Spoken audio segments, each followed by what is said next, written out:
কাতার সহ মধ্যপ্রাচ্যের যেসব দেশে মার্কিন সামরিক ঘাঁটি রয়েছে। মধ্যপ্রাচ্যে যুক্তরাষ্ট্রের সামরিক পরিস্থিতি দীর্ঘদিনের। এই অঞ্চলের অন্তত ১৯টি স্থানে মার্কিন সামরিক ঘাঁটি রয়েছে, যেগুলোর অনেকগুলোকে স্থায়ী ঘাঁটি হিসেবে বিবেচনা করা হয়। এসব ঘাঁটি যুক্তরাষ্ট্রের সেন্ট্রাল কমান্ড এর অধীনে পরিচালিত হয়। এসব ঘাঁটি শুধু আঞ্চলিক নিরাপত্তা নয়, যুক্তরাষ্ট্রের বৈশ্বিক সামরিক কৌশলেও গুরুত্বপূর্ণ ভূমিকা রাখে। ঘাঁটিগুলোতে প্রায় ৪০,০০০ সামরিক ও বেসামরিক নাগরিক রয়েছে। সঙ্গে রয়েছে যুদ্ধবিমান, যুদ্ধজাহাজ ও বিমান প্রতিরক্ষা ব্যবস্থা।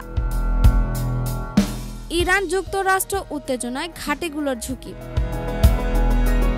ইরানের পারমাণবিক স্থাপনাগুলিতে যুক্তরাষ্ট্র হামলা চালানোর পর এই ঘাঁটিগুলো ইরানের সম্ভাব্য পাল্টা হামলার লক্ষ্যে পরিণত হয়েছে। ইরান আগে জানিয়েছে প্রতিক্রিয়া জানানোর জন্য তারা সব বিকল্প খোলা রাখছে। ইতিমধ্যে ইরান কাতারের মার্কিন ঘাঁটিতে ক্ষেপণাস্ত্র হামলা চালিয়েছে। মধ্যপ্রাচ্যের প্রধান মার্কিন ঘাঁটিগুলো। কাতারের আল উদেইদ বিমান ঘাঁটি হল মধ্যপ্রাচ্যের যুক্তরাষ্ট্রের সবচেয়ে বড় সামরিক ঘাঁটি। এখানে রয়েছে সেন্টকম এবং ফরওয়ার্ড এয়ার হেডকোয়ার্টার। মার্কিন বিমান বাহিনীর ৩৭৯তম এয়ার এক্সপিডিশনারি উইং এখানেই মোতায়েন। প্রায় ১০,০০০ মার্কিন সেনা বর্তমানে এখানে কর্মরত। সাম্প্রতিক উপগ্রহ চিত্র অনুযায়ী ইরান হামলার আশঙ্কায় এখান থেকে অনেক বিমান সরিয়ে নেওয়া হয়েছে।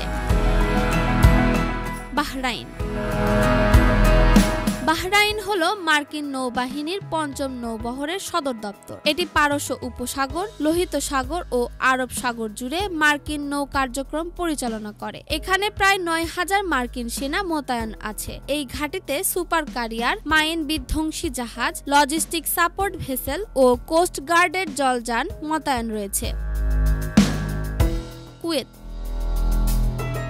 কুয়েতে রয়েছে ক্যাম্প আরিফজান, যা মার্কিন বাহিনীর অপারেশনাল ও লজিস্টিক হাব। এখান থেকে সরঞ্জাম সরবরাহ সহ নানা সামরিক কার্যক্রম পরিচালিত হয়। আলী আল সালেম বিমান ঘাঁটিতে প্রায় ৩৮৬তম এয়ার এক্সপিডিশনারি উইং এবং মার্কিন ড্রোন MQ-9 রিপার, এই দুটি ঘাঁটিতে মিলিয়ে প্রায় ১৩,৫০০ মার্কিন সেনা মোতায়েন রয়েছে। সংযুক্ত আরব আমিরাত। আল ধাফরা বিমান ঘাঁটি যুক্তরাষ্ট্রের একটি কৌশলগত ঘাঁটি, যা গোয়েন্দা নজরদারি এবং কমব্যাট এয়ার অপারেশনের জন্য ব্যবহৃত হয়। এখানে ৩৮০তম এয়ার এক্সপিডিশনারি উইং সহ MQ-9 রিপার ড্রোন মোতায়েন রয়েছে। ইরাক। একসময় ইরাকে ১,৬০,০০০ মার্কিন সেনা থাকলেও বর্তমানে রয়েছে ২,৫০০। মার্কিন বাহিনী মূলত আল আসাদ ও এরবিল ঘাঁটি থেকে পরিচালিত হয়। এর আন্তর্জাতিক জোটের অংশ হিসেবে ইসলামিক স্টেটের বিরুদ্ধে লড়াই চালিয়ে যাচ্ছে। গাজা যুদ্ধ শুরু হবার পর এসব ঘাঁটি ইরান ঘনিষ্ঠ গোষ্ঠীর হামলার লক্ষ্যবস্তুতে পরিণত হয়েছে।